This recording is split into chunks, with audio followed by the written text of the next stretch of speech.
The night Dimitri Ferrari chose his date for the annual Christmas dinner, he didn't select a socialite, a politician's daughter, or one of the eager women his consigliere had vetted. He walked into his private wine cellar and stopped in front of his house manager, who was cataloging inventory with a clipboard. Eve Smith's pen slipped from her fingers. The Ferrari estate was silent, except for the hum of climate control and the distant echo of security boots on marble. It was nearly 11, and Eve was finishing her final task of the day, trying to remain as unnoticed as she always did. She preferred existing in the margins, a shadow that ensured everything ran perfectly without drawing attention, but tonight, invisibility had become impossible. Dimitri stood blocking the only exit, still wearing the charcoal suit from whatever meeting had kept him late. His tie was loosened, his jaw carved from tension, and his dark eyes were fixed on her with an intensity that made her skin prickle with warning. "Miss Smith," he said, his voice low and deliberate. She straightened, forcing her hands steady even as her heart hammered. "Sir, the inventory is nearly complete. I'll have the report by morning. Cancel your evening." He took a step closer, and the temperature in the room seemed to drop. "Get dressed. You're accompanying me to the Ferrari Christmas dinner." Her breath caught. She had been counting bottles of wine worth thousands, her hair pulled into its usual efficient bun, her simple black dress bearing the faint dust of the cellar. She shouldn't even be having this conversation. I don't understand. Surely, you meant—" "I don't repeat myself, Eve." The way he said her first name sent electricity down her spine. In 2 years of employment, he had never used it. Always, Miss Smith. Always professional, always distant. "The dinner is tomorrow evening," he continued, studying her the way a chess master studies the board. "You'll be fitted for appropriate attire in the morning. My driver will collect you at 6. "Sir, I'm your house manager. I shouldn't—" "You will." His eyes flashed with something dangerous and utterly final. "Because 6 months ago you saved my reputation when you had every reason to let it burn. And tonight, Eve, I need someone I can actually trust." He turned toward the door, then paused. "The woman I'm meant to marry will be seated directly across from us. Don't disappoint me. Stay with us, because what happens next will leave you speechless. Before we start, make sure to hit like and subscribe. And really, I'm curious, where are you watching from? Drop your country name in the comments. Let's connect." I love seeing how far our stories travel. Eve stood in Dimitri's private study at dawn, surrounded by more luxury than she'd ever touched in her life. A stylist circled her like a predator, measuring, tutting, making notes on a tablet while Eve tried not to hyperventilate. "Arms up," the woman commanded. Eve obeyed, her mind still replaying the wine cellar. "The woman I'm meant to marry will be seated directly across from us." She hadn't slept. Couldn't. Every time she closed her eyes, she saw Dimitri's face in the dim light, felt the weight of his words pressing against her chest. The stylist draped fabric across her shoulders, silk so fine it felt like water. Red, I think. To make a statement. Evie's thoughts drifted back 6 months, to the night that had apparently sealed her fate. It had been late July. Dimitri was in his study negotiating the Calabrese deal, a shipping contract worth $40 million and the grudging respect of 3 rival families. Eve had been restocking his bar cart when she'd heard the voices rising, tension crackling through the mahogany door.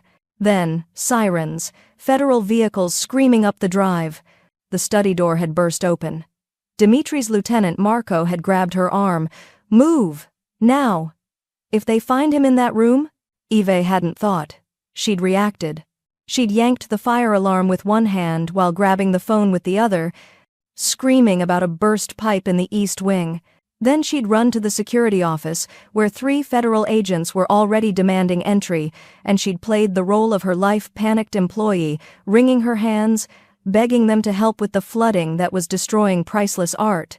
By the time they'd realized there was no emergency, Dimitri had vanished. The deal had closed remotely. The agents had left with nothing. Dimitri had found her in the kitchen 2 hours later, still shaking. She'd expected rage, termination. Instead, he'd studied her with those dark, calculating eyes. That was either brilliant or suicidal, he'd said. It was improvisation, sir. You really should have an exit strategy that doesn't rely on your house manager's creativity. The words had tumbled out before she could stop them. His eyebrow had risen fractionally. Then he'd turned and left without another word. She'd been certain she'd be fired by morning. "Miss Smith!" The stylist's sharp voice pulled her back. "The dress!" Eve turned and forgot how to breathe. The gown was the color of fresh blood, backless, with a neckline that plunged just enough to be dangerous. Diamonds glittered at the waist, and the fabric looked like it cost more than her annual salary. "I can't wear that." "You will." Dimitri's voice came from the doorway. Eve spun, instinctively crossing her arms over her chest even though she was still fully clothed. He leaned against the frame, watching her with that same unreadable intensity, now wearing a fresh suit that probably cost more than a car. The stylist gathered her materials. "I'll return in 1 hour for final adjustments." She vanished, closing the door behind her. The silence stretched. "Why me?" Eve finally asked. "You could have anyone." "I don't want anyone." Dimitri moved to his desk, opening a drawer. "I want someone who doesn't flinch when things fall apart, someone who thinks faster than she speaks, someone who insults me when I deserve it." He pulled out a velvet box and set it on the desk between them. "6 months ago, you risked federal charges to protect me. You didn't ask for anything in return. You didn't leverage it. You went back to counting silverware like nothing had happened." He opened the box, revealing a diamond necklace that caught the morning light and shattered it into rainbows. "That kind of loyalty is rare, Eve. It's also dangerous for you to possess without protection." "I don't need protection. I need to stay invisible." "Too late." His smile was cold. "The moment you pulled that alarm, you became visible to me. And what I see, others eventually notice." He lifted the necklace from the box. "Come here." Every instinct screamed at her to refuse, to run, to return to the safety of schedules and inventory lists. But his eyes held hers with absolute authority, and she found herself crossing the carpet until she stood close enough to smell his cologne. Dimitri moved behind her. The necklace settled against her collarbone, cold and heavy. His fingers brushed her neck as he fastened the clasp, and she shivered involuntarily. "Tonight, you are not staff," he murmured near her ear. "You are my most valuable asset. Do not disgrace me." 2 hours later, Eve sat in a different chair while a different expert, this time a man in his 60s with steel-gray hair, stood before her with a leather portfolio. "The Ferrari family tree," he announced, opening it to reveal a sprawling diagram. "You have 4 hours to memorize the critical relationships." Eve's head already ached from the hairstyling, the makeup application, the lessons in how to walk in heels she'd never worn before. Now this. Dimitri's uncle, Antonio, controls the southern operations. He's ambitious but respectful. His wife, Claudia, is not. She'll test you with questions about art, culture, politics. Deflect with charm, never with ignorance. The man he'd introduced himself only as Silvio flipped pages rapidly. Dimitri's younger brother, Luca, is an architect, harmless. His girlfriend, Sofia, is a journalist, not harmless. Assume everything you say to her will be repeated. On and on it went. Cousins, second cousins, business partners, rival families invited for diplomatic reasons. Eve's mind spun trying to catalog it all. "And this woman," Silvio tapped a photograph. "Alessandra Torrisi, daughter of the Torrisi shipping empire. Educated at Oxford.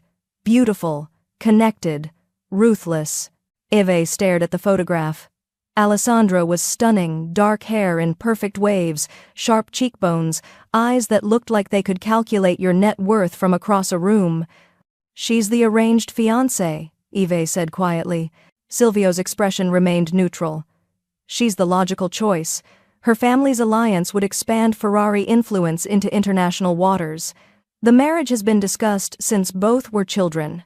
So why isn't she his date tonight?" "That," Silvio said, closing the portfolio, "is not my concern. Or yours.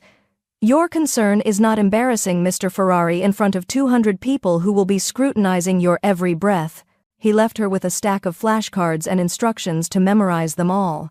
Eve had made it through half the stack when the door opened again. She expected Dmitri. Instead, a different man entered, older, with silver hair and a face carved from granite.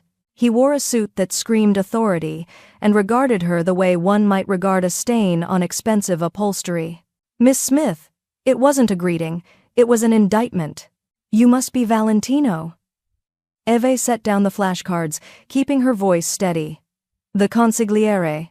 I am the man who keeps Dmitri from destroying himself with impulse decisions." Valentino moved closer, his presence filling the room with cold disapproval. Decisions, like bringing his house manager to the most important social event of the year. He made his choice. He made a mistake. Valentino's eyes were chips of ice. "You're a pawn, Miss Smith. A statement.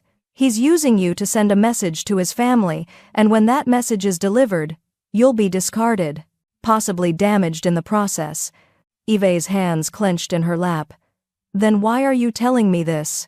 "Because unlike Dmitri, I think ahead." He reached into his jacket and withdrew an envelope. "This contains 20,000 euros and a train ticket to Florence. Leave now, disappear. By the time Dmitri realizes you're gone, it will be too late for him to find a replacement, and he'll be forced to accept reality. You want me to abandon him hours before the dinner. I want you to save yourself from becoming collateral damage in a war you don't understand." Eve stared at the envelope, her pulse thundering. 20,000 euros. Freedom. Safety. Everything she'd worked for since arriving in Italy with nothing but a suitcase and a fabricated resume. She stood slowly. "Thank you for your concern, Valentino, but I don't run from obligations."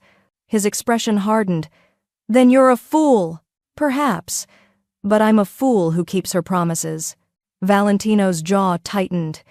He turned to leave, then paused at the door. "When this ends badly, and it will remember that I offered you a way out." The door closed with a soft click. Eve exhaled shakily and moved toward the suite's private exit, a servant's passage that would take her back to her quarters. She needed air, space, 5 minutes to process everything before a figure stepped from the shadows, blocking the corridor. The bodyguard was massive, easily 6.5 feet of solid muscle, with a scar bisecting his left eyebrow. He said nothing. Didn't need to. His presence was message enough. "I just need to get my Eve started." He shook his head once. "I'm not trying to leave. The guard crossed his arms. Eve's chest tightened. She turned back into the suite, the door clicking locked behind her. The realization settled over her like ice water. She wasn't a date. She was a prisoner. The sun had set by the time the stylist returned for final inspection. Eve stood before a full-length mirror, barely recognizing herself. The red dress hugged every curve, the backless design revealing skin she'd kept hidden for years. The diamond necklace glittered at her throat. Her hair fell in soft waves over one shoulder, and her makeup was subtle but transformative, emphasizing eyes that looked larger, more vulnerable than she'd ever allowed them to appear. "You'll do," the stylist said with satisfaction. "Mr. Ferrari will be pleased." "Mr. Ferrari will be pleased." As if Eve were a product being delivered. "He's waiting at the bottom of the stairs," the woman added, gathering her tools. "Don't keep him waiting." Then Eve was alone. She stared at her reflection, trying to find the house manager who'd catalogued wine bottles just 24 hours ago. That woman had disappeared, replaced by someone who looked like she belonged in Dmitri Ferrari's world. Fake, she thought. It's all fake. But her hands were steady as she lifted the hem of the dress and walked toward the door. The Ferrari estate's grand staircase was a masterpiece of marble and gold, sweeping down to the main foyer in an elegant curve. Eve's heels clicked against the stone as she descended, one hand trailing along the banister for balance. Dmitri stood at the bottom, checking his watch. Then he looked up. The expression that crossed his face was brief but unmistakable, pure, undiluted shock, followed by something darker, hungrier. Eve nearly stumbled on the last step. His hand shot out, catching her elbow, steadying her. The touch sent electricity racing up her arm. "Careful," he murmured. "Breaking your neck would complicate the evening." How thoughtful. She lifted her chin, channeling every ounce of false confidence she possessed. "Though I'm surprised you care about complications. Your consigliere seem to think you specialize in them." Dimitri's eyes narrowed fractionally. "Valentino spoke to you. He offered me money and a train ticket, very generous. And yet you're here." "I don't run from difficult situations, Mr. Ferrari. Though I'm starting to wonder if I should reconsider that policy." Something flickered in his expression, approval, maybe, or satisfaction. "There she is. The woman who insults me to my face. You said you needed someone you could trust. I assumed that included honesty." "It does." His hand moved from her elbow to the small of her bare back, the touch searing against exposed skin. "But tonight, Eve, I need you to be careful with that honesty. The people we're about to meet are predators. They'll look for weakness. Don't give them any." "And what am I supposed to be? Your trophy?" "No." His voice dropped to something almost dangerous. "You're my shield, and possibly my salvation. Don't forget which matters more." He guided her toward the door, where a black limousine waited. The driver opened the door silently. Dimitri handed her in, then slid beside her. The door closed, sealing them in leather-scented darkness broken only by the soft glow of interior lights. As the car pulled away from the estate, Dimitri's phone buzzed. He glanced at the screen, then went utterly still. Eve watched his jaw tighten, watched something cold and final settle over his features. He turned the phone toward her without a word.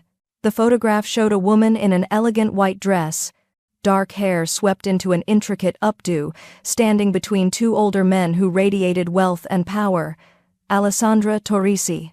The caption beneath read, "Looking forward to finally making our arrangement official tonight."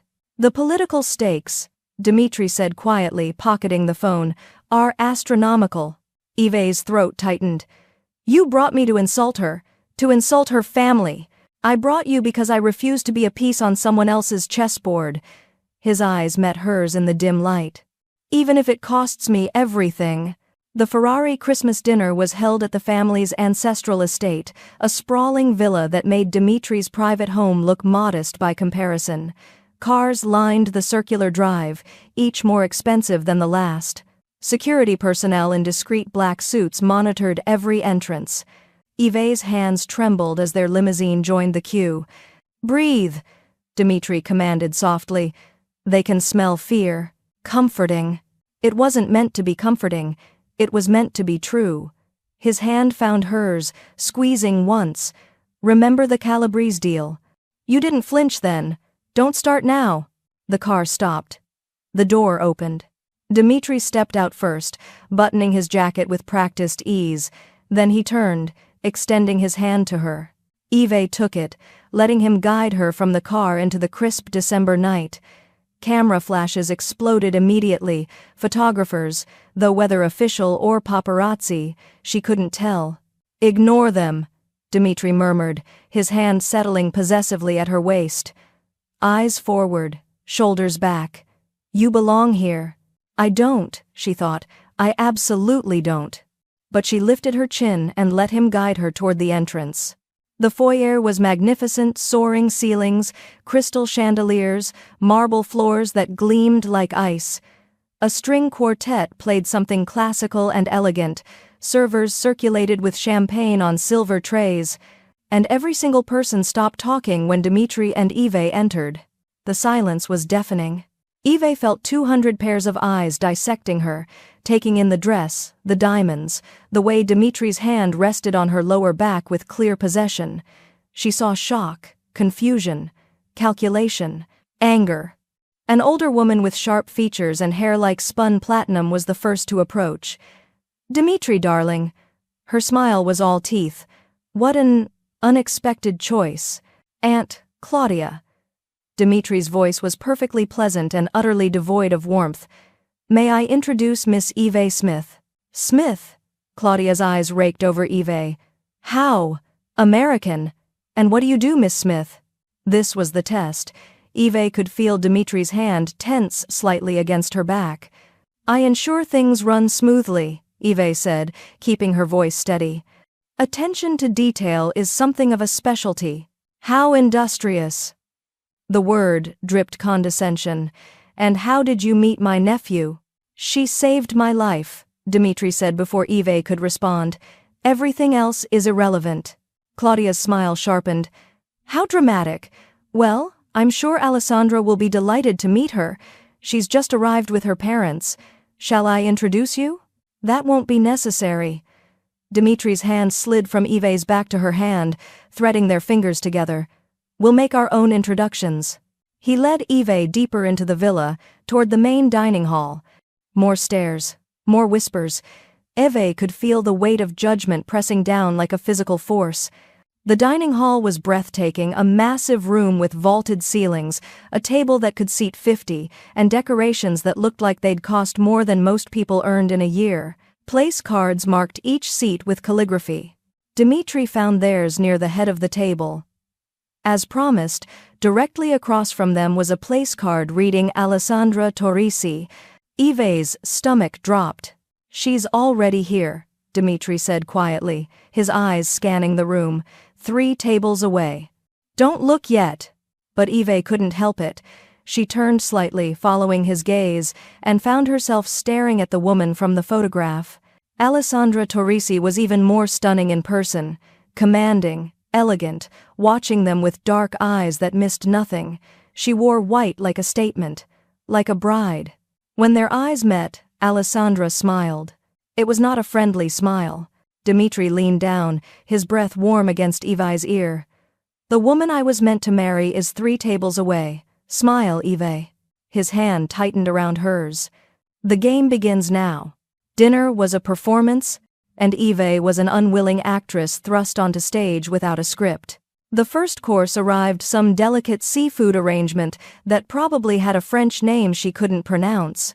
Eve picked up the correct fork only because she'd spent 2 years watching Dmitri's guests from the shadows, cataloging their behaviors like field notes. Conversation flowed around them in Italian and English, peppered with references to business deals and family politics she only half understood. Dmitri played his role perfectly, the powerful boss, attentive but not overly affectionate, his hand occasionally finding hers beneath the table in a gesture that could have been possessive or reassuring. Possibly both. Alessandra hadn't looked their way since that first smile. She sat with perfect posture, engaging her table in animated conversation, laughing at appropriate moments. A woman completely unbothered by her fiancé's rebellion. It made Eve's skin crawl. You're doing well, Dmitri murmured between courses. Aunt Claudia is watching you like you're a science experiment, but you haven't given her ammunition yet. Is that the bar? Not providing ammunition? In this family, survival is the highest achievement. Before Eve could respond, a man approached their table, tall, silver-haired, with the kind of weathered handsomeness that came from decades of getting exactly what he wanted. His suit was impeccable, his smile sharp as a knife. Dmitri, the man's voice carried authority. You've been holding out on us. Dmitri's expression remained neutral. Massimo, I wasn't aware you'd returned from Sicily. I cut my trip short when I heard you'd be bringing a guest. I couldn't miss the opportunity to meet her. Massimo's eyes slid to Eve with calculated interest. Miss Smith, is it? Eve's throat tightened, but she kept her voice steady. Mr. Massimo De Luca. I handle the family's southern interests. He pulled out the empty chair beside her without asking permission and sat. Tell me, Miss Smith, how does one go from managing a household to managing a Ferrari? The question landed like a slap. Around them, nearby conversations quieted. I don't manage Mr. Ferrari, Eve said carefully. I manage his home. Ah, but there's an art to that, isn't there? Knowing where everything belongs. What should be displayed and what should be kept in the back rooms. His smile widened. I've always admired people who understand their proper place. Dmitri's hand found her knee under the table, squeezing once. A warning or encouragement, she wasn't sure. Massimo, Dmitri said, his voice carrying an edge. Unless you have business to discuss. Actually, I'm fascinated by Miss Smith's background. Massimo leaned back, radiating false warmth. Smith is such an adaptable name, isn't it? Works in any country. Very convenient for someone who might want to leave their past behind. Eve's pulse thundered. He knew. Somehow this man she'd never met knew that Eve Smith wasn't her real name, knew she'd invented her identity when she'd arrived in Italy with nothing but desperation and a talent for making herself useful. The past is irrelevant, Dimitri said coldly. Only present value matters. Oh, I agree completely. Massimo stood, adjusting his cufflinks. Though I find the past has a way of resurfacing at inconvenient moments, especially when someone's value is being publicly evaluated. He leaned down, his breath hot against Eve's ear. Sophia Miller. That was your name, wasn't it? Before you ran from Chicago 3 years ago. Eve's blood turned to ice. Massimo straightened, smiled pleasantly at Dimitri, and walked away. Eve's vision blurred. Sophia Miller. A name she'd buried so deep she'd almost convinced herself it belonged to someone else. Someone weak. Someone who'd fled instead of fighting. Eve. Dimitri's voice cut through her panic. Look at me. She forced her eyes to his. Found darkness there, and something colder. Calculation. He's testing you, Dimitri said quietly. Testing whether you'll break. Don't. He knows. I don't care what he knows. Dimitri's hand moved from her knee to her hand, threading their fingers together. All that matters is what you do next. Eve swallowed hard. Across the room, Massimo had rejoined his table, speaking animatedly to a woman in emerald green. He glanced back at Eve, smirking. He's waiting for me to run, she realized. Waiting for me to prove I don't belong here. The old Eve Sophia would have fled, found the nearest exit and disappeared into the night, starting over somewhere new with a different name and a different story. But Sophia Miller had been a victim.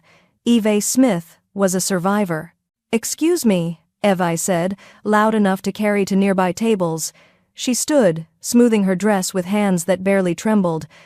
I need to address something. Dimitri's eyebrow rose fractionally, but he didn't stop her. Eve walked directly to Massimo's table. Conversations died in her wake. She felt every eye in the room tracking her movement, felt the weight of their judgment and curiosity pressing down like a physical force. Massimo looked up, surprise flickering across his face before he masked it with amusement. Miss Smith, forget something? Actually, yes. Eve kept her voice pleasant, almost friendly. I forgot to mention that I'm familiar with your shipping routes through Palermo, the ones you established without proper family approval in 2019. Massimo's smile froze. You see, as house manager, I have access to quite a lot of documentation, old contracts, forgotten emails, the sort of administrative details that people assume the staff doesn't read. She tilted her head. It's remarkable what people overlook when they think you're beneath their notice. Careful, Massimo said softly, his eyes hardening. You're in dangerous territory. Am I? Because from where I'm standing, you're the one who broke protocol. Clause 17 of the Ferrari family charter, all new territory acquisitions require consigliere approval and documentation filed with the family archive within 30 days of finalization. Eve's smile was all teeth. Your Palermo routes were never filed. Which means they don't officially exist. Which means if someone were to say, audit your operations. The silence was absolute. Massimo's jaw tightened. You're bluffing, perhaps, but are you willing to bet your Southern Empire on it? Eve leaned in slightly, dropping her voice. I understand my proper place, Mr. DeLuca. It's wherever I'm most useful. Tonight, that happens to be here, publicly. As Mr. Ferrari's guest. She straightened. Enjoy your meal. The walk back to her seat felt like a mile. Eve's heart hammered so hard she thought it might burst through her ribs. She'd just threatened one of the most powerful men in the organization based on half-remembered paperwork she'd filed 8 months ago, gambling that he wouldn't risk calling her bluff in front of witnesses. She sank into her chair, barely breathing. Dimitri was staring at her. Not with anger or shock, but with something that looked almost like wonder. The Palermo routes, he said quietly. You remember those? I remember everything. It's what you pay me for. I pay you to manage my house. His voice dropped. I had no idea I was employing a weapon. Before Eve could respond, his hand covered hers on the table, not beneath it, not hidden, but openly, publicly. His thumb traced slow circles against her palm. Every person in that room saw it. The claim, the approval, the message. She's mine, and I'm proud of her. Eve's chest tightened with something she couldn't name. The plates were cleared. Music swelled. Couples began filtering toward the ballroom adjacent to the dining hall, where a live orchestra was playing something slow and elegant. Dmitri stood, extending his hand. Dance with me. It wasn't a request. Eve let him guide her to the dance floor, hyper-aware of the stares following them.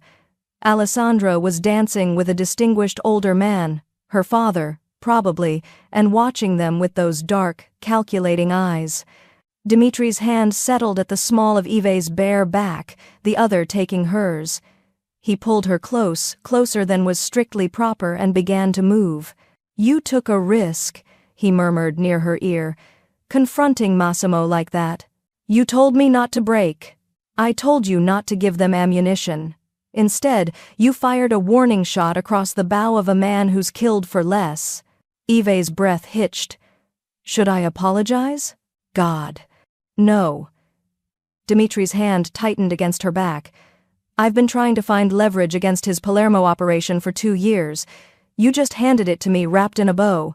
They turned, and Eve caught a glimpse of their reflection in one of the massive gilt mirrors lining the ballroom. They looked like they belonged together, power and grace, darkness and light, perfectly matched. It was terrifying how right it felt. What name did Massimo call you? Dmitri asked quietly. Eve stiffened. It doesn't matter. It matters to me. Why? So you can add it to your file on me? Make sure your investment is sound? His eyes flashed. Because someone in this room knows your past well enough to weaponize it, which means you're in danger, which means I need to know what I'm protecting you from. I don't need protection. I need... The words died as Eve caught movement in her peripheral vision. Second-floor balcony. A figure in shadow, and the distinct glint of a camera lens. Her steps faltered. Dmitri caught her instantly, keeping them moving. What is it? Someone's photographing us. Eve kept her voice low, her eyes forward. Balcony, northeast corner. Not casual shots, deliberate documentation. Dmitri didn't look, didn't change expression, but his hand shifted slightly, adjusting their position so his body blocked the camera's best angle. Journalists aren't allowed inside, he said, which means it's family, building evidence. Evidence of what? That I've publicly rejected Alessandra, that I've brought an outsider into the inner circle. His jaw tightened. Evidence for the coming trial. The music swelled. Dmitri spun her, and for a moment, Eve felt weightless. What trial? She asked as they came back together. Mine. His eyes met hers, dark and utterly serious. The family doesn't tolerate rebellion, Eve. By bringing you here, I've declared war on their plans. They'll convene a council. Judge whether I'm fit to lead, and if they decide you're not, then I lose everything. My position, my territory, possibly my life. Eve's chest constricted. Then why? Because some things, Dmitri said softly, pulling her impossibly closer, are worth burning the world down for. The song ended. Couples applauded politely. Dmitri didn't release her immediately, his hand lingering at her waist, his gaze holding hers with an intensity that made her forget how to breathe. Mr. Ferrari. Valentino's voice cut through the moment like a blade. Dmitri's expression shuddered instantly. He stepped back, releasing Eve. Valentino. Not now. Urgent family matters, sir. If Miss Smith will excuse us. It wasn't a suggestion. Dmitri glanced at Eve. Stay here. Don't speak to anyone. I'll return in 5 minutes. Then he was gone, leaving Eve alone in a sea of predators. She retreated to the edge of the ballroom, accepting a glass of champagne from a passing server simply to have something to hold. Around her, conversations continued, business, Politics, veiled threats disguised as pleasantries, brave performance earlier. Valentino appeared at her elbow, materializing like a ghost.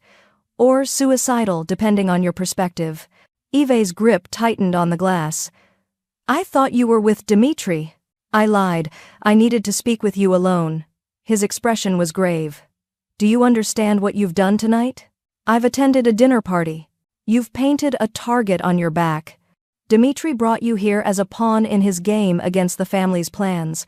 By defending yourself, by refusing to be dismissed, you've become something far more dangerous, a queen. Yves's stomach churned. I didn't ask for this. Irrelevant. You're in it now. And when Dimitri's rebellion fails, and it will fail, Miss Smith, because the family always wins, you'll be collateral damage. Valentino pulled an envelope from his jacket. This is your last chance. He pressed it into her hand. Inside she could feel the thickness of cash and the stiffness of paper that felt official. 25,000 euros, train ticket, new identity documents that will get you anywhere in Europe. His voice was urgent. The whole dinner was a trap. By bringing you, Dimitri has angered powerful people who see you as evidence of his instability. They'll eliminate that evidence to force him back in line. You're saying they'll kill me. I'm saying they'll make you wish they had. Valentino's eyes held genuine concern. Take this. Disappear tonight. It's the only way to save yourself. Yves stared at the envelope. Freedom, safety, escape. Everything she'd always chosen before. Why do you care? She asked. Why help me? Because I've served the Ferrari family for 30 years. I've seen what they do to people who get in their way. His voice softened fractionally. You remind me of someone. Someone I failed to protect. Once. I won't make that mistake again. He turned to leave. Wait. Yves's voice stopped him. If I stay, if I refuse to run, what happens? Valentino looked back, his expression almost pitying. Then you'll discover exactly how dangerous love can be when it collides with power. And God help you both. Yves found Dimitri in his uncle's private study, a masculine room of leather and dark wood, where he stood at the window, hands in his pockets, shoulders tight with tension. You shouldn't be here, he said without turning. Your consigliere just offered me 25,000 euros to disappear. Yves closed the door behind her, the envelope clutched in her hand. He said this whole night was a trap. That you're using me as a pawn and people want me dead because of it. Dimitri's jaw tightened, but he didn't respond. Is it true? Yves crossed to him, fury building with each step. Did you know bringing me here would put me in danger? Yes. The single word detonated between them. You knew and you brought me anyway. Her voice shook. Why? To make a point? To rebel against your family's plans at my expense? Yes. That's all you have to say? Yves threw the envelope at him. It hit his chest and fell to the floor, cash spilling across expensive carpet. I trusted you. I thought, God, I actually thought this was real. Dimitri finally turned, and the look on his face stole her breath. Raw, tortured, desperate. It is real, he said hoarsely. That's the problem. What are you talking about? I brought you to insult Alessandra, to send a message to my family that I won't be controlled. He moved closer, predatory and anguished. But that's not why I chose you, Yves. That's not why I need you here. Then why? Because you're the only person in my entire life who sees me as human instead of a title. Because when you look at me, you don't see the monster they've built. You see the man who makes mistakes and needs someone brave enough to point them out. His voice cracked. Because I'm terrified of becoming the weapon they want me to be, and you're the only thing keeping me human. Yves's fury wavered, confusion rushing in. Dimitri, I risked you, he said, closing the distance between them, because I couldn't risk her. Because the thought of pretending to love Alessandra, of spending my life with someone who only sees my empire, makes me want to burn everything down. His hand rose to her face, trembling against her cheek. I risked you because losing you to danger felt less unbearable than losing myself to that arranged life. That's insane. I know. His thumb traced her jaw. I'm selfish and reckless, and I've endangered you for my own salvation. You should take Valentino's money. You should run and never look back." Eve's heart hammered against her ribs. Every rational instinct screamed at her to do exactly that, to grab the cash and disappear into a new life with a new name like she'd always done before. But then she looked into Dimitri's eyes and saw something she'd never expected to find in a man like him. Fear. Real, genuine fear. Not of his enemies or his family, but of losing her. "You're right," she whispered. "I should run." Pain flashed across his face. He started to pull back. Eve grabbed his tie, yanking him down to her level. "But I've been running my whole life, and I'm tired of it." Then she kissed him. It was fierce and desperate, and nothing like she'd imagined. His arms locked around her, pulling her flush against him as he kissed her back with an intensity that felt like drowning. His hand tangled in her hair. Her fingers clutched his shoulders. The world narrowed to heat and need, and the terrifying realization that she'd just chosen danger over safety for the first time in her life. When they finally broke apart, both breathing hard, Dimitri pressed his forehead to hers. "I risked you," he whispered, "because I couldn't risk her. And now I can't let you go." "Then don't." Evi's voice was steady despite the chaos in her chest. "But if we're doing this, if I'm staying, you need to promise me something. Anything. No more secrets. No more pawns and games. If I'm in danger, I need to know. If you're planning something, I need to be part of it." She pulled back enough to meet his eyes. "I won't be your shield, Dimitri. I'll be your partner, or I'll be nothing at all." His smile was fierce and genuine and absolutely devastating. "Partners, then." He kissed her again, slower this time, sealing the promise. Neither of them saw the shadow that passed by the study window. Neither of them heard the camera's shutter click. But somewhere in the night, evidence of their alliance was being delivered to people who had no intention of letting Dimitri Ferrari keep his crown or his queen. They stayed in the study for another hour, hidden from the performance outside. Dimitri sat in the leather chair, Eve perched on the armrest beside him, his hand resting on her hip in a gesture that felt both possessive and vulnerable. "Tell me the truth," Eve said quietly. "All of it. Why Alessandra is a political liability." Dimitri's jaw tightened. For a moment she thought he might refuse. Then he exhaled slowly, his thumb tracing absent circles against her dress. "The Torrisi family has been laundering money through shell corporations in the Caymans. Small amounts, careful distributions, nothing that would draw attention individually." His voice was clinical, detached. "But I had my accountant run an aggregate analysis 6 months ago. They've moved nearly 40 million euros in the past 2 years. Eve's breath caught. "That's catastrophic if discovered. The family's survived because we're careful. Because we operate within certain boundaries that keep us below federal radar." His hand tightened on her hip. "Alessandra's father is reckless, greedy, and by marrying her, I'd be tied to their operations. When they fall, and they will, they'll take me with them. So you brought me to avoid that fate." "I brought you because the alternative was watching my family chain me to a sinking ship." He looked up at her, and the exhaustion in his eyes was devastating. "They see me as a monster of control, Eve, a weapon they've sharpened since childhood. But when you look at me, you see something else. Someone who makes mistakes, someone who needs—" He stopped, the words catching. "Needs what?" Eve prompted gently. "An escape from being perfect." His voice was barely audible. "One person who doesn't require me to be the legend, just the man." Eve's chest ached. She slid from the armrest into his lap, straddling him, forcing him to meet her eyes. His hands settled on her waist automatically, steadying her. "You're not a monster," she said firmly. "You're a man in an impossible situation, who's doing what he can to survive." "Am I?" Something bitter crossed his face. "Or am I just another tyrant justifying his choices? If you were a tyrant, you wouldn't be asking that question." Dimitri's laugh was hollow. He pulled her closer, burying his face against her neck. She felt him breathe in slowly, as if anchoring himself to her presence. "I don't deserve you," he murmured against her skin. Probably not, but you're stuck with me anyway. He pulled back, and for the first time that night, he actually smiled, real and unguarded, and heartbreakingly genuine. Then Eve saw it as his collar shifted, a scar on his shoulder, partially hidden by his shirt. Jagged and old, the kind left by a blade rather than surgery. Her fingers traced it instinctively.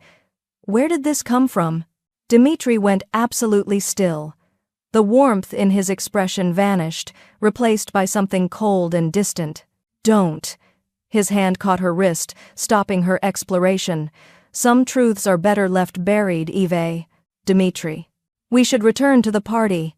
He stood abruptly, lifting her off his lap and setting her on her feet with mechanical efficiency. We've been gone too long. People will talk. The wall had slammed back down between them, leaving Eve cold and confused. They left the dinner at midnight, Dmitri's jaw tight and his silence absolute. The drive back to his estate felt endless. Every attempt Eve made at conversation died against his stoic withdrawal. When they arrived, he walked her to her quarters without a word, then disappeared toward his own wing of the mansion. Eve stood in her room, modest compared to the rest of the estate, but still more luxurious than anywhere she'd ever lived, and stared at the red dress pooled at her feet. The night felt surreal. The kiss. The promise. The sudden distance when she'd touched his scar. Some truths are better left buried. She couldn't sleep. Her mind raced with questions, with the memory of Dmitri's face when she'd asked about the mark on his shoulder. She'd seen vulnerability there. And fear. At 2 a.m, she gave up. She pulled on leggings and a sweatshirt and ventured into the silent hallways. The mansion at night was different, shadows stretched long, and the security presence was more obvious. Guards nodded to her as she passed, recognizing her but not questioning her movement. She wandered aimlessly until she heard it. The rhythmic impact of fist against leather. She followed the sound to the gym, a massive space with equipment that looked military-grade. And there was Dmitri, shirtless, attacking a heavy bag with brutal precision. His body was a weapon, scarred, powerful, controlled. But his face was pure anguish. Each punch landed with devastating force, the bag swinging violently. Sweat gleamed on his skin, muscles coiling and releasing with practiced efficiency. Eve stood frozen in the doorway, watching him. This wasn't exercise, this was exorcism. I know you're there, Dmitri said, without stopping, without looking. I could feel you the moment you entered. I couldn't sleep. Neither could I. Punch, punch, punch. The scar on my shoulder, my father gave it to me when I was 16. Said I needed to learn that weakness gets you killed. Eve's throat tightened. Dmitri. He was right. Another devastating combination. In this life, vulnerability is a death sentence. Caring about someone gives your enemies leverage. Trusting someone gives them the knife to gut you with. Then why did you choose me? That made him stop. He caught the bag, steadying it, his chest heaving with exertion. When he finally looked at her, his eyes were dark with something dangerous. Because some part of me wants to die. His voice was raw. The smart part knows you're my greatest liability, but the human part doesn't care. The human part would rather burn with you than freeze alone. Eve took a step forward. I'm not your liability. I'm your... Someone is watching the house. The words cut through the space between them like a blade. Someone who knows you're here, who knows what you mean to me. The air went cold. How do you know? Eve asked. Because... Dmitri's expression hardened into something terrifying. I would do the exact same thing if I were hunting me. The security alarm shattered the night at 3:47 a.m. Eve jolted upright in her bed, heart hammering. The wailing was deafening, not the standard breach alert, but something targeted. Urgent. Her door burst open. Dmitri filled the frame, fully dressed, a handgun in his grip. His face was the mask of the Mafia boss, cold, lethal, absolutely focused. Stay here, lock the door. Don't open it for anyone but me. What's happening? Breach in the East Wing. Your old quarters. His eyes met hers, and she saw fury there. Someone's after your files. Before she could respond, He was gone, the door slamming behind him. She heard the lock engage from the outside he'd trapped her in. Eve ran to the window. Floodlights blazed across the grounds. Security personnel in tactical gear swarmed the East Wing entrance. In the distance, she heard shouting. A gunshot. Her blood turned to ice. Your old quarters. Your files. Someone knew about Sophia Miller. Someone was digging into her past, and Dmitri was walking into danger to protect her secrets. She couldn't just hide. Eve scanned the room frantically. This had been a guest suite once, part of the original estate. There had to be, yes. She spotted it behind the armoire. A servant's passage. The kind old mansions were riddled with. She shoved the heavy furniture aside, revealing a narrow door. It opened with a creak onto steep, dusty stairs descending into darkness. Eve grabbed her phone for light and ran. The passage was claustrophobic, walls pressing close, spiderwebs catching in her hair. She followed the sound of chaos, shouting, more gunfire, the crackle of radios. When she emerged from a hidden panel in the hallway, the scene before her stopped her heart. Dmitri had someone pinned against the wall, a man in black tactical gear, bleeding from a shoulder wound. 3 security guards surrounded them, weapons drawn, and Dmitri's gun was pressed under the intruder's jaw, his finger on the trigger. Who sent you? Dmitri's voice was death itself. The intruder spat blood. Go to hell. Wrong answer. Dmitri cocked the gun. Wait! Evi's voice rang out. Every head turned. Dmitri's eyes widened with fury. I told you to stay. I know him. Eve stepped forward, her legs shaking but her voice steady. His name is Marcus Webb. He used to work maintenance here. You fired him 8 months ago for stealing. Dmitri's gaze sharpened. And he blamed me. I was the one who caught him, documented the theft, recommended his termination. She looked at Marcus, whose eyes held pure hatred. You came back for revenge. Should have minded your own business, Sophia, Marcus snarled. Should have stayed invisible like the scared little girl you were. Dmitri's face went absolutely cold. He released Marcus, stepping back, but his gun never wavered. When he spoke, his voice carried the weight of absolute authority. Take him to the holding room. No one touches him until I'm finished here. The guards dragged Marcus away. Dmitri finally turned to Eve, and the look on his face made her step back involuntarily. This wasn't the man who'd kissed her in the study. This was the monster everyone feared. You disobeyed a direct order. You were in danger. My room. Now. He grabbed her arm, not roughly but with unshakable control. We're having a conversation about the difference between partnership and suicide. He marched her through the mansion, past staring staff, up the grand staircase to his private wing. The door to his room slammed behind them with finality. What the hell were you thinking? Dmitri's control finally cracked. I locked you in that room for a reason. To keep me safe. Eve shot back, her own anger rising. But I don't need a cage, Dmitri. You need to stay alive. Do you understand what could have happened if there had been more of them? If Marcus had been armed? If I'd stayed hidden like a good little victim? Her voice went cold. That's not who I am anymore. I told you I'm done running. I'm done hiding. This isn't running. It's basic survival instinct. No. It's you trying to control me the way your family controls you. The words exploded out of her. You say you want a partner, but the moment real danger appears, you lock me away. That's not partnership. That's possession. Dmitri's jaw clenched. I can't lose you. You don't have me to lose unless you trust me. Eve stepped closer, her heart hammering. I grew up in this world, Dmitri. Not in mansions and power plays, but in the shadows where people like your family operate. My father worked for men like you. I know what bullets sound like. I know what blood smells like. I know... She stopped, the confession catching in her throat. Know what? Dmitri's voice was barely audible. I know what it's like to watch someone you love die because they got caught in crossfire between monsters. Her eyes burned.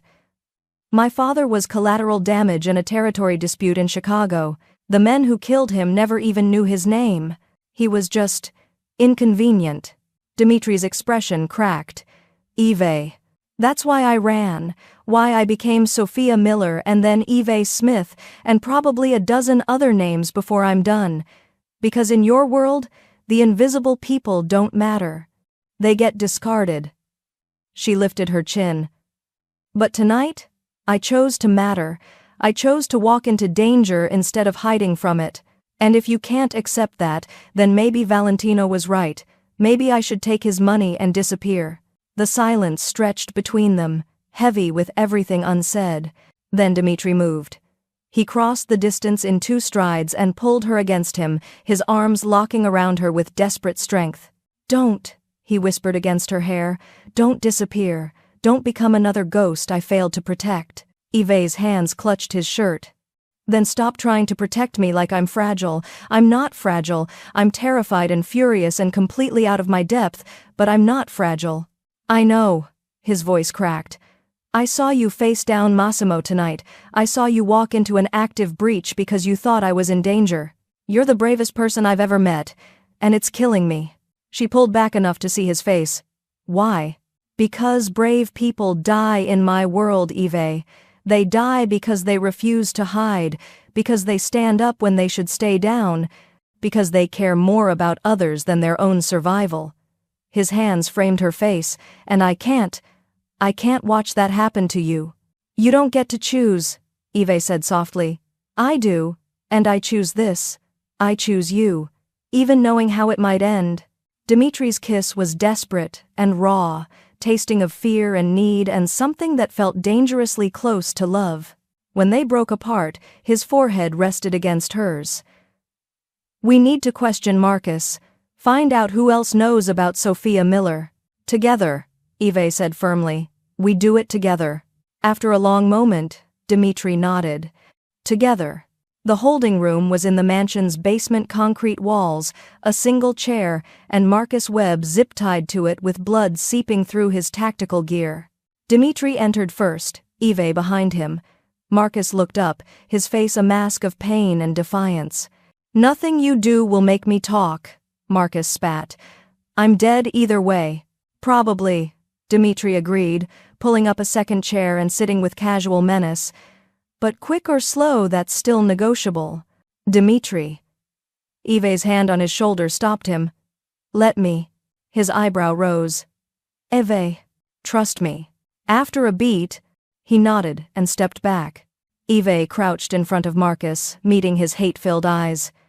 You said I should have minded my own business, that I should have stayed invisible. You're right. The old me would have. So, why didn't you? Marcus snarled. Because you stole from the staff emergency fund, the money we all contributed to help each other when things got bad. Her voice was quiet but sharp. You stole from Anna when her mother was sick, from Paolo when his car broke down, from me when I needed to send money home. Marcus's sneer faltered slightly. Who paid you to come back? Eve pressed. Who paid you to dig into my past? No one paid me. I wanted revenge. Wanted to see you suffer like you made me suffer. Liar. Eve leaned closer. You're terrified right now, not of Dimitri, of whoever sent you, because they promised you money and safety, and now you know they lied. Marcus's face went pale. Tell me who, Eve said, and I'll make sure you live through this. You don't have that authority. She does. Dimitri's voice was granite. Tonight, she has any authority she claims. Speak. Marcus's resistance crumbled. Massimo De Luca. He found me 3 days ago. Said he needed dirt on you. He looked at Eve. Paid me 10,000 euros to break in and photograph your documents. Said there'd be more when I delivered proof of who you really were. Eve's blood ran cold. Massimo, the man she'd publicly humiliated, the man with everything to lose if his Palermo operations were exposed. He's building a case, Dimitri said softly, his mind clearly racing. Gathering evidence to present to the family council. Proof that I've compromised security by bringing in an outsider with a fabricated identity. It's worse than that, Marcus gasped. He knows about Chicago. About your father. Eve's world tilted. That's impossible. No one knows. Someone does. Marcus's laugh was bitter. Massimo has files, photographs, your father's murder, your testimony to the police, everything. Dimitri's hand found Eve's shoulder, steadying her. Who else has seen these files? I don't know. I swear I don't know. Dimitri studied him for a long moment, then nodded to his guards. Medical attention, then secure transport. He goes to the safe house until this is resolved. As the guards moved to escort Marcus out, Eve stopped them. She leaned down, her mouth near Marcus's ear, and whispered in Sicilian a phrase her father had taught her long ago. The words of the old families, a promise of blood, debt, and protection. Sangue chiama sangue, ma misericordia rompe il cerchio. Blood calls to blood, but mercy breaks the cycle. Marcus's eyes went wide with terror and recognition. You can't be— What did you say? Dimitri demanded, his voice sharp. But Eve just straightened, her expression unreadable. Nothing important, just a reminder that some debts transcend revenge.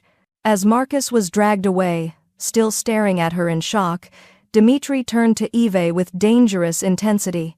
That phrase, where did you learn it? Eve met his eyes, and in that moment, she made a choice. No more secrets, no more hiding. From my father, she said quietly, before he was collateral damage, before he was just an invisible worker, when he was Matteo Castellano, enforcer for the Moretti family in Chicago. The silence in the room was absolute. Your father, Dimitri said slowly, was Moretti's enforcer, the one who disappeared 7 years ago, the one who was murdered for trying to leave the life. Yes. Eve's voice didn't shake. I'm not just running from a past, Dimitri, I'm running from a legacy, and Massimo just connected all the dots. Dimitri stood motionless for 3 heartbeats. Then he walked to his desk, unlocked a drawer, and pulled out a thin manila folder.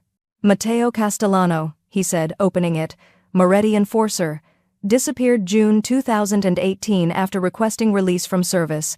Body found 3 weeks later in Lake Michigan. Ruled a mob execution. He looked up at Eve. You were 17, changed your name to Sophia Miller, worked cash jobs until you had enough for a passport, then fled to Europe. Eve's breath caught. How long have you known? Since the day I hired you.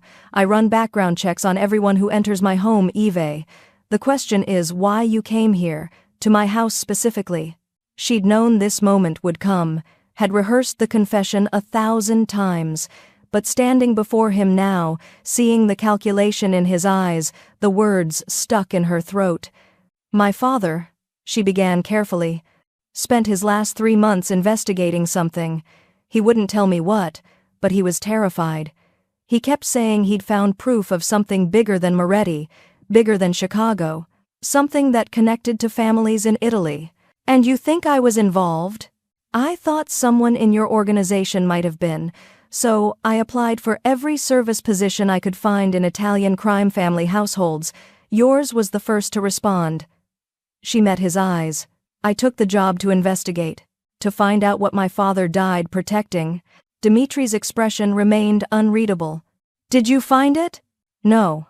After 6 months I realized you had nothing to do with his death. You weren't even operating in the States back then. Her voice cracked slightly. But by then, I was good at the job, good at being invisible, and running again felt exhausting. So you stayed.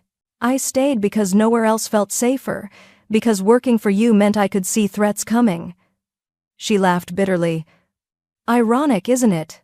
I hid in the monster's house to escape the monsters. Dimitri closed the folder with deliberate precision. When he looked at her again, his eyes held something she couldn't identify. I know who took him, Eve. Her world stopped. What? Your father's death. It wasn't Moretti's order.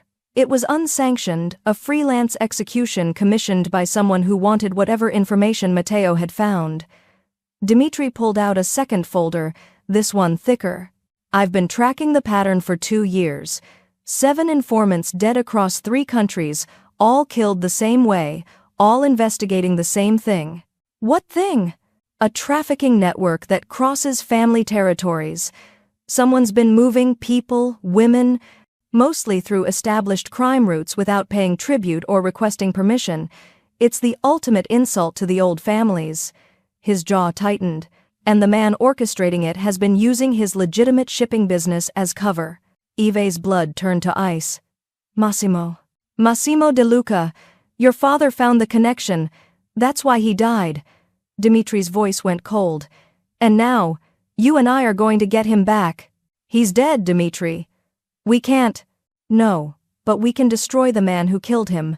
We can expose Massimo's operation, dismantle his empire, and make sure your father's death meant something. He extended his hand. Partners? Ive stared at his outstretched hand. This was insane, suicidal, everything she'd run from for 7 years. She took his hand. Partners? They worked through the night in Dimitri's private office, spreading files across his desk like battle plans. Ive's staff knowledge combined with Dimitri's resources created a devastating picture of Massimo's operation. Here. Ive pointed to a shipping manifest from 8 months ago. I filed this personally. Massimo's warehouse received a container marked as textiles from Romania, but the weight was wrong. 20 tons declared, but the truck's axle weight suggested closer to 15.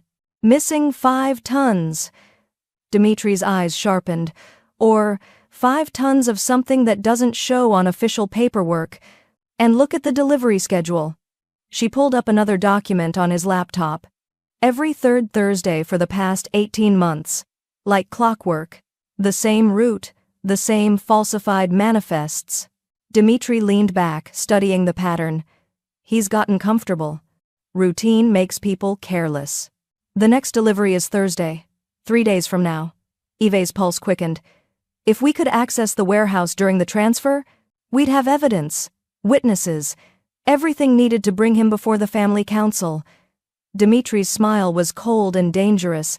They'd have no choice but to sanction him, strip his territory, possibly his life.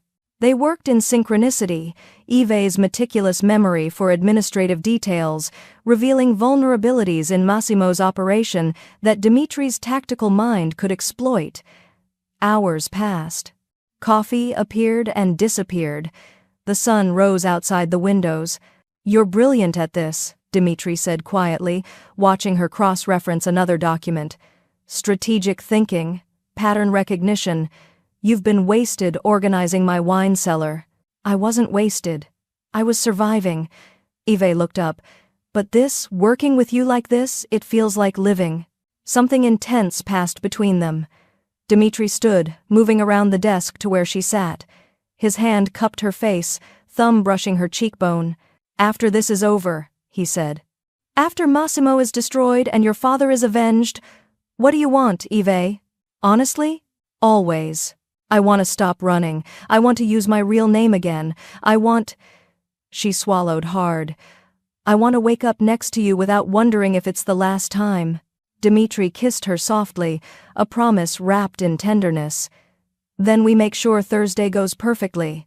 Ive pulled up the warehouse schematics she'd found in the archived files. There's a problem. The security system. Massimo upgraded it 6 months ago. Biometric locks, armed guards, cameras covering every entrance. Can we bypass it? Maybe. But we'd need someone on the inside to disable the biometrics. She studied the layout. And even then, we'd be walking into his territory. His people, his guns. Worth it? Ive thought of her father. Of 7 years running. Of every name she'd worn like armor. Yes, it's worth it. Dimitri's expression hardened with determination.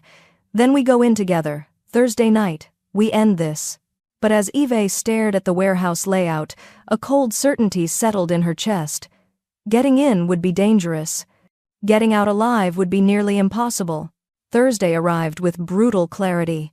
Dimitri spent the morning making calls, positioning his people, ensuring every contingency had a backup plan. Ive spent it memorizing the warehouse layout until she could navigate it blind. They met in his armory at dusk, a room Ive had never entered before. Weapons lined the walls in precise rows. Body armor hung on mannequins. It looked like preparation for war. We don't have to do this, Dimitri said, loading a pistol with practiced efficiency. I can send a team. You can stay here where it's safe. No. Evi's voice was steady. My father, my fight, I'm going. He studied her for a long moment, then pulled body armor from the rack. Then you wear this. Non-negotiable. She let him strap the vest onto her, his fingers efficient but gentle. When he finished, his hands lingered on her waist. This could go wrong in 1,000 different ways, he said quietly. Massimo could have increased security, could have moved the operation, could be waiting for us with twice the firepower we're expecting. I know. And you still want to go. I need to go. There's a difference. Eve placed her hands over his. For 7 years, I've been running from my father's death, from his legacy, from everything he died trying to expose. Tonight, I stop running. Tonight, I finish what he started. Dimitri pulled her against him, his arms locking around her with desperate strength. If we don't make it out, he whispered against her hair, know this. You are the only thing I have ever truly loved. The only person who made me want to be more than the weapon they created. Eve's throat tightened. Dimitri, let me finish. He pulled back, his eyes intense. I brought you to that dinner thinking you'd be my statement, my rebellion. But you became my reason.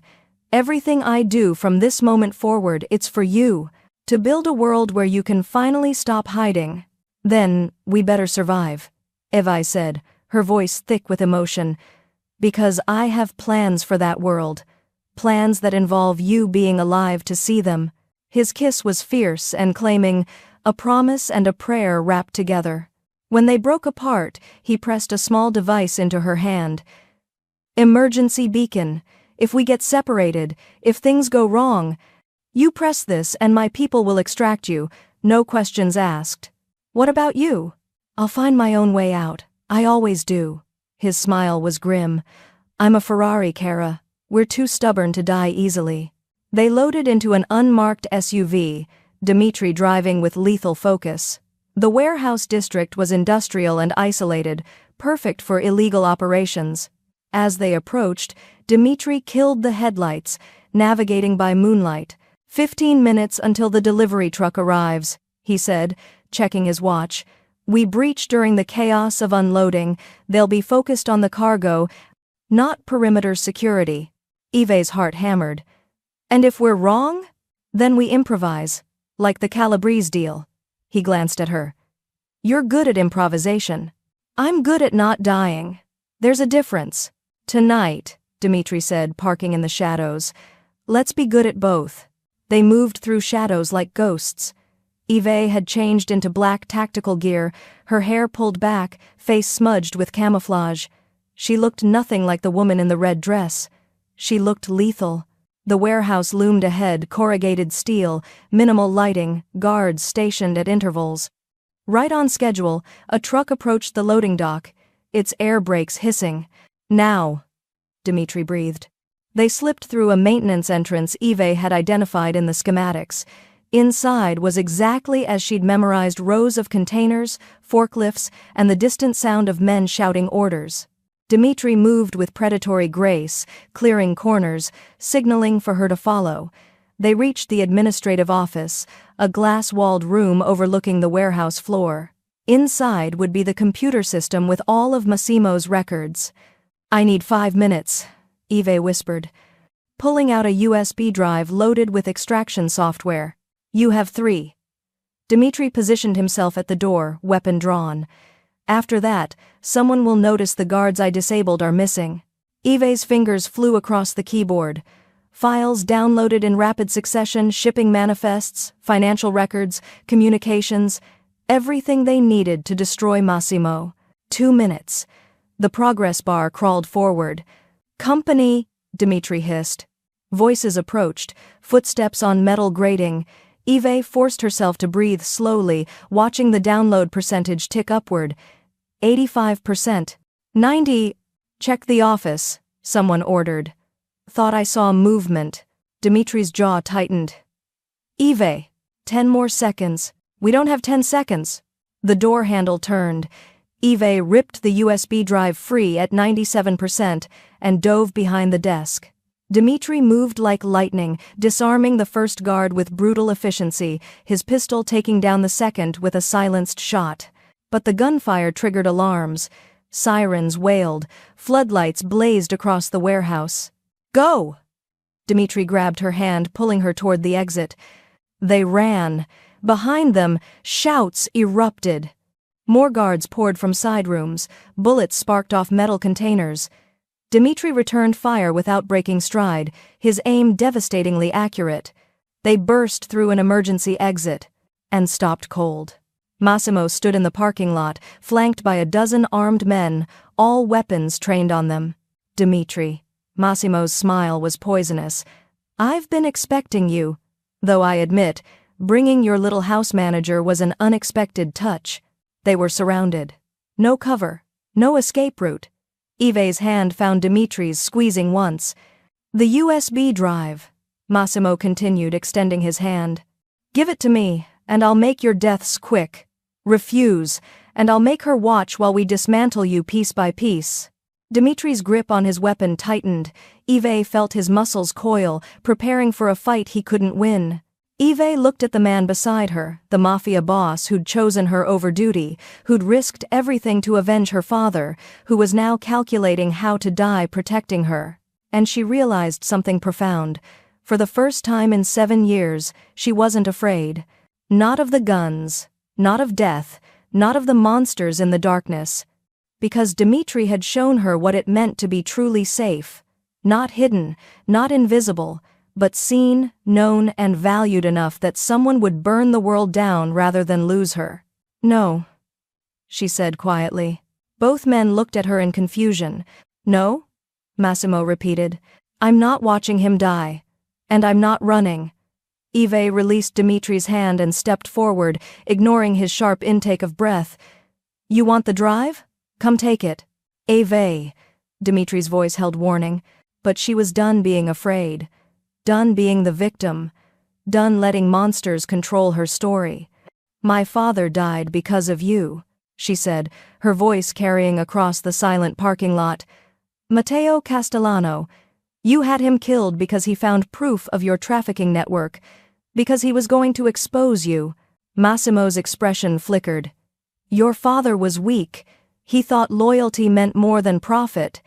He thought people meant more than profit. That's why you feared him. Why you fear me." Yves held up the USB drive. "This contains everything. Your roots, your contacts.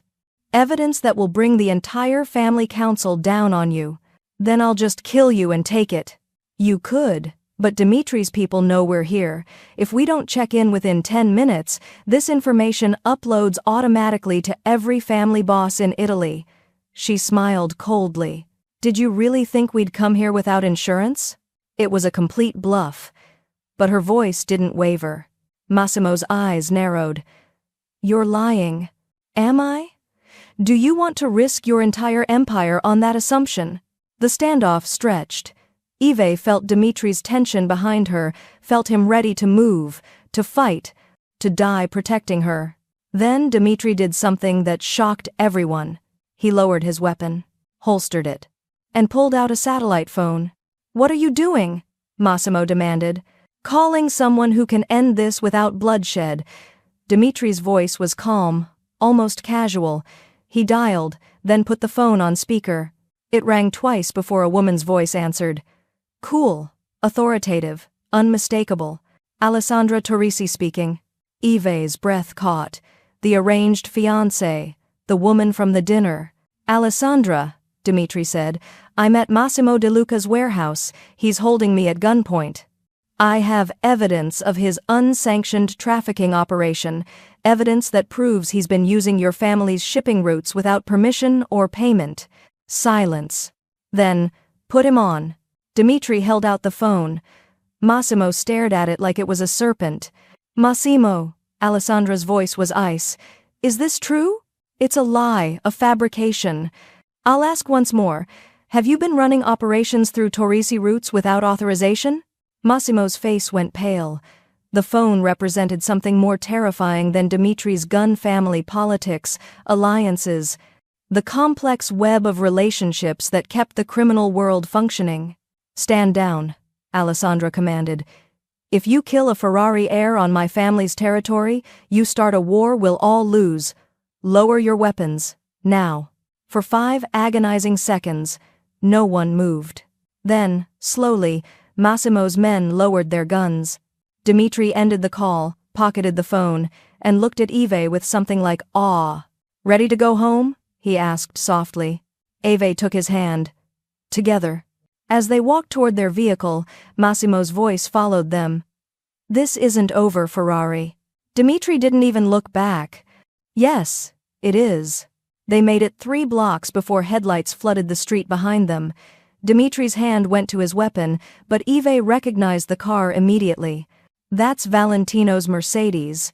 The consigliere emerged, flanked by 4 men in dark suits, but instead of weapons, Valentino carried a leather portfolio, the kind used for official family business. Going somewhere? His voice was dry. Valentino. Dimitri's tone held warning. Not now. On the contrary, now is precisely when I'm needed. He approached with measured steps, his expression unreadable. I've just come from an emergency session with the family council. We've been discussing Massimo De Luca's unsanctioned operations. Dimitri went still. How did you? I've known about his trafficking network for 6 months. Unlike you, I believe in building airtight cases before acting. His gaze shifted to Eve. Though your house manager's investigative work did accelerate the timeline considerably. You were investigating him? Eve asked. I investigate everyone. It's my job. Valentino opened the portfolio. Massimo's been using Torrisi shipping routes, Ferrari distribution networks, and Moretti connections without authorization from any family. He's made himself rich while putting all of us at risk. So, you're here to arrest him? Dimitri's eyes narrowed. I'm here to inform you that the council has already issued a sanction. Massimo De Luca is hereby stripped of his territory, his operations, and his protection. Valentino's smile was cold. He's been declared rogue, which means he's fair game for anyone seeking retribution. The implications settled over them like snow. Massimo had no family backing now, no allies. No protection from people like Dimitri who had scores to settle.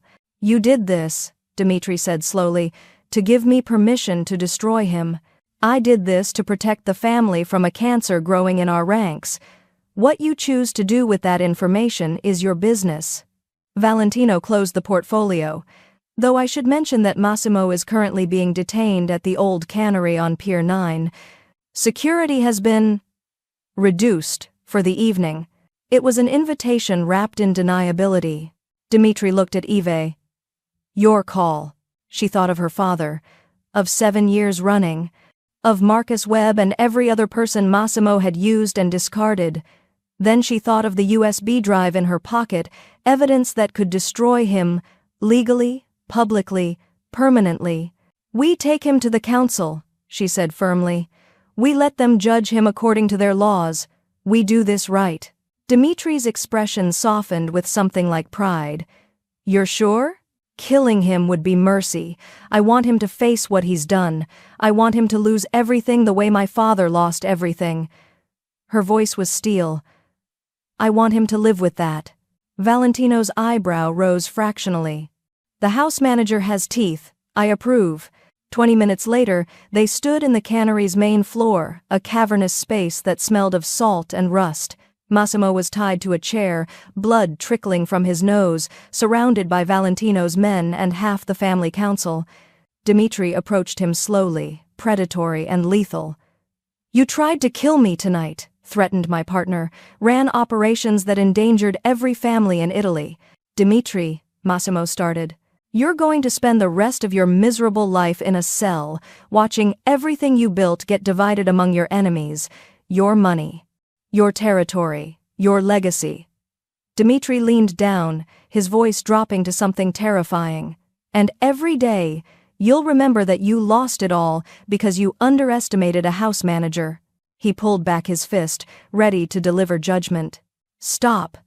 Evi's voice cut through the tension like a blade. Every head turned. Dimitri froze mid-strike. Eve stepped forward, her footsteps echoing in the cavernous space. He's mine. Dimitri searched her face, then slowly stepped aside. Eve crouched in front of Massimo, meeting his hate-filled eyes. My father's name was Matteo Castellano. You had him killed 7 years ago. I've spent every day since learning to survive in your world, learning your rules, your weaknesses. She stood. Your punishment isn't death, Massimo. It's living long enough to see me succeed in the world you tried to keep me out of. She turned to the council. I want his offshore accounts liquidated, every euro donated to trafficking victim support organizations. I want his properties seized and converted to safe houses. I want his name erased from everything except the cautionary tales told to warn others against greed and treachery. The silence was absolute. Then Valentino began to clap slow, measured applause that others joined until the cannery echoed with approval.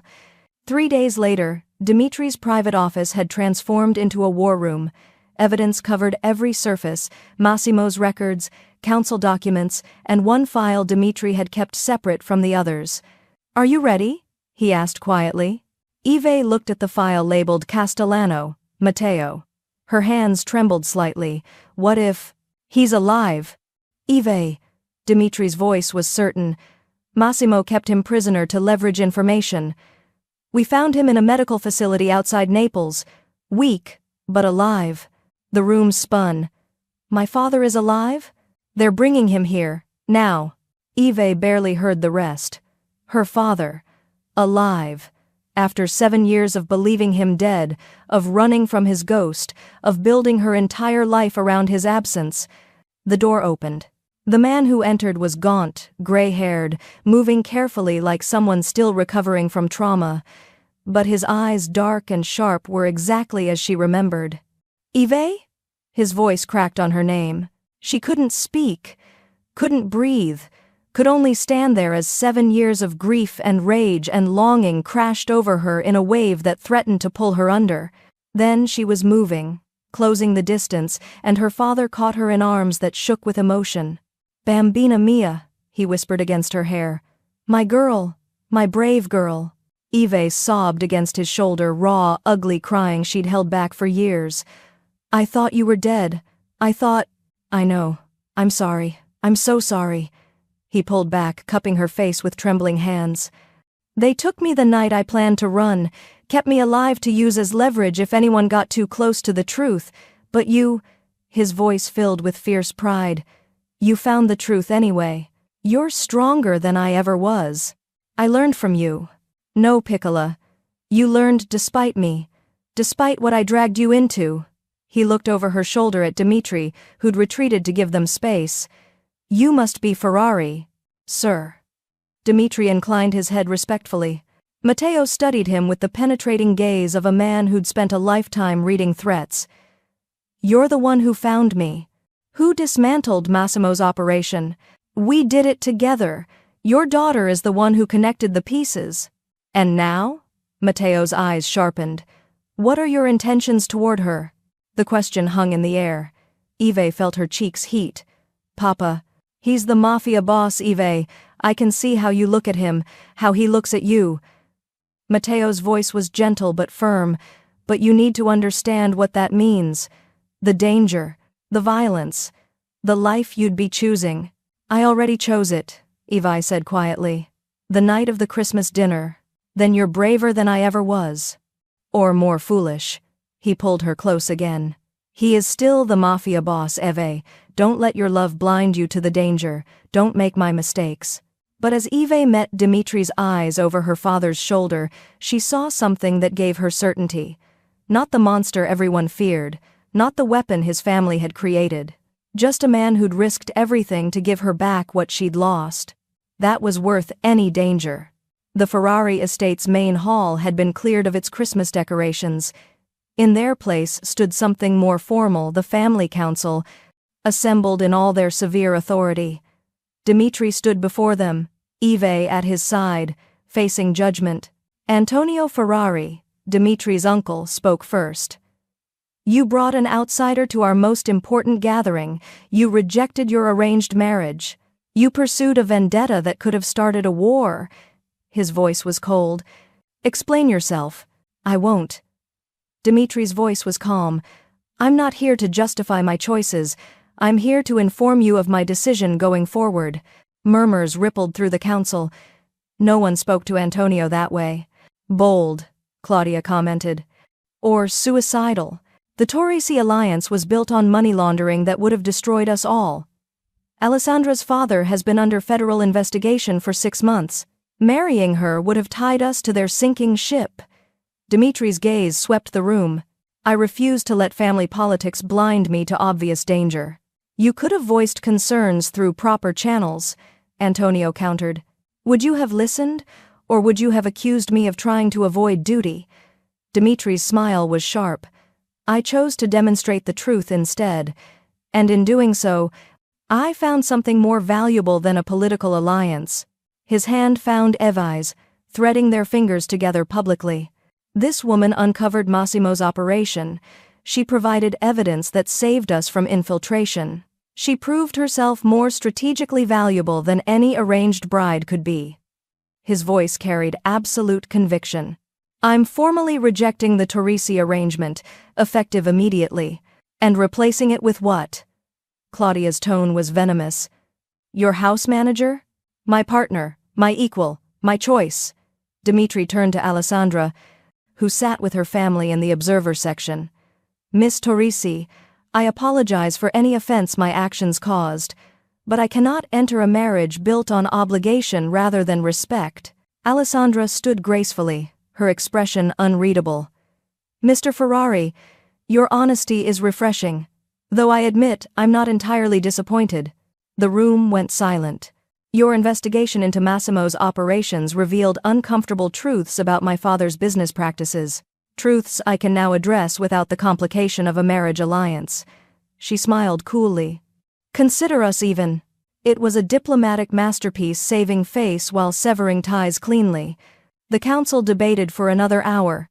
Finally, Antonio spoke. The engagement is dissolved. The Torrisi alliance is terminated. His gaze fixed on Dimitri. But understand you've used your last act of rebellion. From this moment forward, the family expects absolute loyalty. Understood, Dimitri said. They filed out, leaving Dimitri and Eve alone in the empty hall where their story had begun just weeks ago. The same hall where he'd shocked everyone by bringing her. Where she'd faced down Massimo. Where everything had changed. Dimitri pulled a small velvet box from his jacket pocket. Not the ring box Eve expected, but something else entirely. What is that? She asked. The beginning of our future. His eyes held hers. But first I need to know if you want that future. Knowing what it means. Knowing what I am. Eve's heart hammered. Show me. Dimitri opened the box. Inside was a key, antique brass, ornate, clearly important. This is the key to the Castellano estate, he said quietly. A property that belonged to your grandfather's family before they lost it in the 1970 seconds during a territory dispute. I purchased it 3 days ago. Evi's breath caught. Why? Because I'm done building empires on blood and fear. Because I want to create something legitimate, something that honors the people who've been crushed by this life. His voice was steady. I'm starting a foundation for victims of trafficking and organized crime, support services, legal aid, safe houses, everything people like your father needed and never got. He placed the key in her palm, closing her fingers around it. This is your estate, Eve. Legally, irrevocably. But I'm hoping, he paused, vulnerability flashing across his face, I'm hoping you'll let me build that foundation there, with you, as partners. Eve stared at the key, her vision blurring with tears. You're giving me my family legacy back. I'm giving you a choice. Take the estate, take the life you deserve, and leave this world behind. Or stay, build something beautiful on top of something terrible. Prove that people like us can break the cycle. He cupped her face. You're not my house manager anymore. Eve. You're not my date or my shield or my redemption. You're my equal, my queen. The woman who showed me there's more to life than survival. Dimitri. Marry me. The words came out raw, desperate, utterly sincere. Marry me and teach me how to live instead of just exist. Teach me how to build instead of destroy. Teach me. Yes. Eve cut him off with a kiss that tasted like tears and laughter and 7 years of running finally ending. Yes, I'll marry you. On one condition. His eyebrow rose. Name it. We run the foundation together, equal partners, equal decision-making. No more grand gestures without consulting me first. Her smile was fierce. And every Christmas, we host a dinner for the families we help, not your crime family, real families who need to know there's hope on the other side of darkness. Dimitri's laugh was genuine and free. That's 3 conditions. I'm negotiating. Get used to it. She kissed him again, softer this time. So, do we have a deal, Mr. Ferrari? We have a deal, Miss Castellano. He pulled her close, his arms locking around her. Though I should warn you, my family is going to hate this. Good. I'd be disappointed if they didn't. Evi's grin was wicked. After all, I'm excellent at making powerful people uncomfortable. It's become something of a specialty. Then God help them all, Dimitri whispered against her lips. Because you're about to revolutionize everything. 1 year later, the Ferrari estate gleamed with holiday lights once again. But this time, the decorations were different, homemade ornaments, mixed with expensive ones, children's drawings alongside priceless art, chaos woven into elegance. Eve stood in the foyer, adjusting a truly ridiculous ornament, a felt reindeer with googly eyes that one of the foundation's kids had made. It clashed spectacularly with the crystal chandelier above it. You're sure about that placement? Dimitri's voice came from behind her. She turned to find her husband. God, she still got a thrill from that word, leaning against the doorframe in an expensive sweater and jeans, casual in a way he never used to be, relaxed in a way she'd once thought impossible. Absolutely certain. She stepped back to admire the reindeer. It's perfect. It's a disaster. But his smile was fond. Our guests will think we've lost our minds. Our guests are trafficking survivors and their families. I think they'll appreciate the authenticity. She moved into his arms, fitting against him like she'd been designed for that exact space. Besides, you promised me chaos. I'm delivering. That you are. He kissed the top of her head. The foundation exceeded our fundraising goals by 40% this year. We're opening 2 new safe houses in the spring. Your father's been invaluable with security protocols. He's thriving, having purpose again. Eve looked up at Dimitri. Thank you for giving him that. Thank you for giving me you. His expression turned serious. I mean it, Eve. A year ago I was a weapon pretending to be human. Now you're human pretending to be a weapon. She touched his face. It's a much better look on you. The doorbell rang, their first guests arriving. Soon the house would fill with noise and laughter and the beautiful chaos of people learning to live again after trauma. As Dimitri moved to answer the door, Eve caught his hand. Hey, I need you to promise me something. His eyes softened. Anything. Promise me you'll never ask me to be invisible again, even when it's safer, even when it's easier. Her voice was steady but intense. Promise me you'll always see me. Fight with me. Build this life with me. All of it. The mess, and the beauty, and everything in between. Dimitri pulled her close, his forehead resting against hers. I love the chaos, Eve. Every ridiculous ornament, every impossible dream, every moment of beautiful disaster you bring into my life. His voice dropped to a whisper. Promise me you'll never be invisible again. Promise me, I get to see you, all of you, for the rest of our lives. Deal. She sealed it with a kiss. The doorbell rang again, more insistently. Laughter echoed from outside. Their guests were impatient. Ready? Dimitri asked. Eve looked around the foyer at the mismatched decorations, at the life they'd built from ashes and courage, at the future stretching before them bright with possibility. Ready, she said. Together, they opened the door to let the light in. The end. If you love this story, rate it from 1 to 10, and what part did you enjoy the most? And also, don't forget to like and subscribe to Bella's Romance Stories, where you'll find the best Mafia romance stories that will get your heat racing. See you next time.